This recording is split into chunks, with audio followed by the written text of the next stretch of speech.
নমস্কার বন্ধুরা, সবাই কেমন আছো? আশা করি সবাই ভালো আছো। এই তিনটে নয়নতারা গাছ বেশ কিছুদিন আগে টপটা ভেঙে যায়, তো আমি এইভাবেই রেখে দিয়েছিলাম। গাছে পাতা টাতা ছিল না, কারণ শীত ছিল।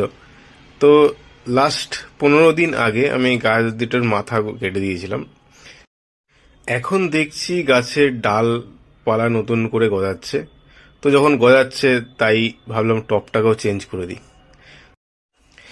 নয়নতারা যে কোনো পরিবেশে মানিয়ে নিতে পারে। ও ছোট টব দাও, বড় টব দাও, কোনো সমস্যা হয় না। খুব হার্ডি একটা গাছ, আর আমার খুব পছন্দেরও গাছ। কারণ খুব অল্প পরিমাণ যত্নে এই গাছটা সারা বছর ফুল দেয়।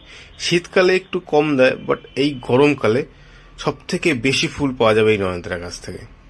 আগের কিছু ভিডিও আমি দেখিয়েছিলাম যে আমার কয়েকটা নয়নতারা গাছে কি পরিমাণ ফুল আসে। রিপোর্টিং যেহেতু করছি তাই অ্যাপসম সল্ট একটু দিয়ে দিচ্ছি, আর এখানে ফাঙ্গিসাইড দিয়ে দিচ্ছি। দিয়ে এবার জলটা গুলিয়ে গাছে দিতে হবে, যাতে ফাঙ্গাসটা না লাগে। আর অ্যাপসম সল্ট গাছের জন্য খুব ভালো। গাছের এই রিপোর্টিং করার সময় যে শকটা অ্যাবজর্ব করে নেয় পুরো গাছটা। Thank you.